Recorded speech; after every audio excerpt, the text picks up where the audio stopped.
चलिए बात कर लेते हैं इसी बीच एक बड़ी और अहम खबर की। तो रायपुर से बड़ी खबर है, छत्तीसगढ़ कांग्रेस में अध्यक्ष पद को लेकर ये बड़ी खबर। अध्यक्ष की कुर्सी को लेकर दीपक बैज की टीएस सिंहदेव को सलाह। दीपक बैज ने टीएस सिंहदेव को दी दिल्ली में काम करने की सलाह। तो बाबा साहब वरिष्ठ नेता हैं, वे एआईसीसी के मेंबर भी हैं, तमिलनाडु और पुडुचेरी के ऑब्जर्वर भी बनाए गए थे। दिल्ली में कई बार उन्हें बड़ी जवाबदारी मिली है। प्रदेश उनके लिए काफी छोटी जगह है, तो दिल्ली में उन्हें काम करना चाहिए, प्रदेश में युवाओं को मौका मिलना चाहिए।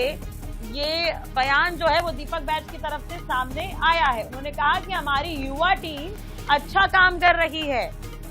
तो क्या कुछ उन्होंने सलाह दी है वो आपको सुनवा दें।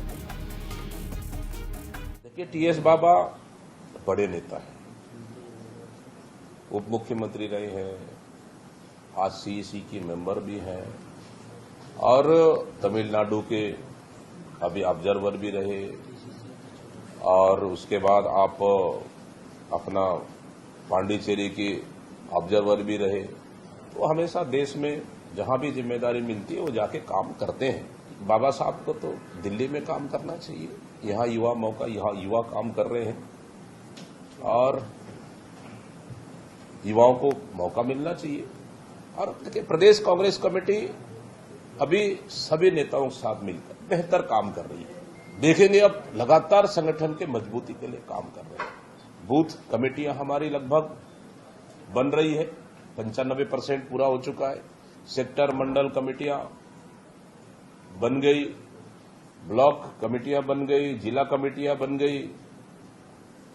तो संगठन मजबूती के रूप से काम कर रही है, बाकी ये आलाकमान तय करता है। अब इसी बयान पर टी सिंहदेव ने अपनी प्रतिक्रिया दी है। उन्होंने कहा कि मैं अब भी युवा और जो पार्टी जिम्मेदारी देगी उसे निभाने के लिए तैयार हूं। मैं अपने विधानसभा और प्रदेश में ही काम करना चाहता हूं। मैं पूरे प्रदेश में लोगों से मुलाकात कर रहा हूं और इसकी जानकारी पार्टी को भी है। सिंहदेव ने दीपक बैज को सलाह दी कि युवा भविष्य में सीएम भी बन सकते हैं। तो आप देखिए, एक तरह से यहाँ पर पहले सलाह देने का जो सिलसिला है कांग्रेस में भी देखने को मिल रहा है। पहले सलाह दीपक बैज की तरफ से दी गई टीएस सिंहदेव को। अब टीएस सिंहदेव ने इस बयान पर अपनी प्रतिक्रिया भी दे दी, जिसमें उन्होंने कहा कि मैं तो युवा हूं, मैं अभी भी कार्यकर्ताओं से मिल रहा हूं, लोगों से मिल रहा हूं। इसके अलावा उन्होंने कहा कि विधानसभा में काम करने की इच्छा है और यही काम करूंगा।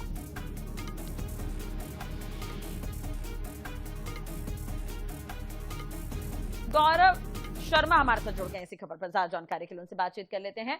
गौरव, एक तरह से देखा जाए तो बीजेपी में अब सलाह मशवरा का ये जो सिलसिला जो देखने को मिलता है, लेकिन कांग्रेस में हमेशा जब सलाह मशवरा का दौर आता है तो वो तंज में क्यों बदल जाता है? पहले दीपक बैज ने सलाह दी, उसके बाद टी सिंहदेव ने उस पर भी प्रतिक्रिया दी थी। किस तरह से समझे इस बयानों को और इस रिएक्शंस को?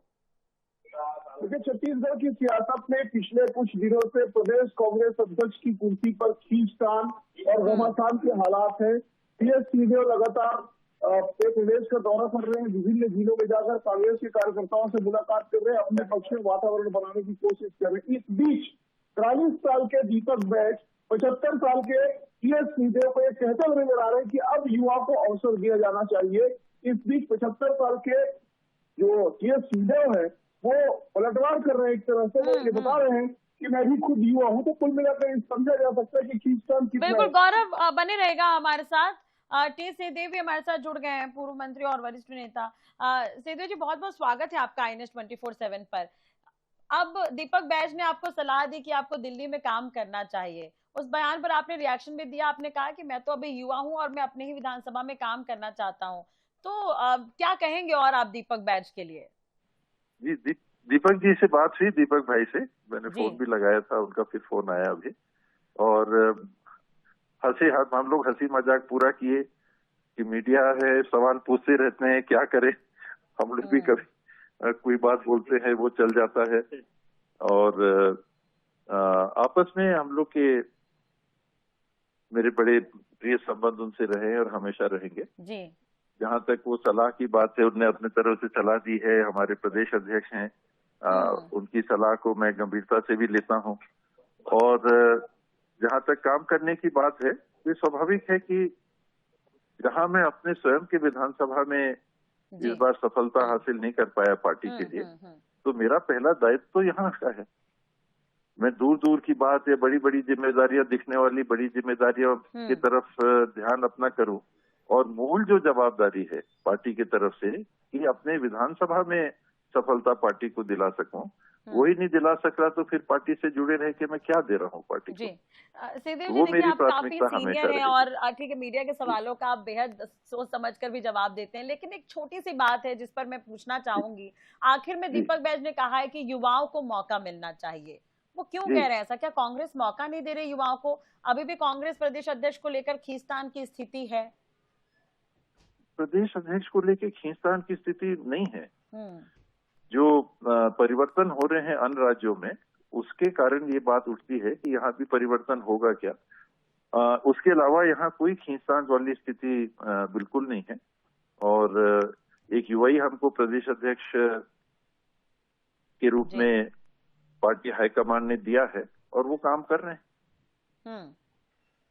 चलिए, ये तो आप कह रहे हैं कोई खींचतान नहीं, लेकिन प्रदेश अध्यक्ष को लेकर काफी सस्पेंस अभी भी बना हुआ है और एक के बाद इस तरह के रिएक्शन आते हैं तो हम भी सवाल पूछने को मजबूर हो जाते हैं। बहुत बहुत शुक्रिया आपका जुड़ने के लिए और बातचीत करने के लिए। तो कुल मिलाकर टी सिंहदेव जी पूर्व उप मुख्यमंत्री हमारे साथ जुड़े हुए थे। उनका कहना है कि कोई खींचतान की स्थिति नहीं है। जब इस तरह के बयान सामने आए तो उसके बाद दीपक बैज से उन्होंने फोन पर बात की तो हंसी मजाक में ये पूरा जो है वो मामला निकल गया। खैर, गौरव भी हमारे साथ बने हुए, उनसे भी छोटा सा सवाल। चले, बहुत बहुत शुक्रिया गौरव आपका भी जानकारी देने के लिए। और एक तरह से देखा जाए तो वाकई अभी कांग्रेस में सस्पेंस ये कोई नई बात नहीं है, हमेशा इस तरह की स्थिति देखने को मिलती है। अब इस बयानों के बाद अब और भी क्या कुछ रिएक्शन आते हैं तो इस पर भी नजर बनी रहेगी। तो फिलहाल इस बुलेटिन में इतना ही। खबरों के लिए आप बने रहिए हमारे साथ। नमस्कार।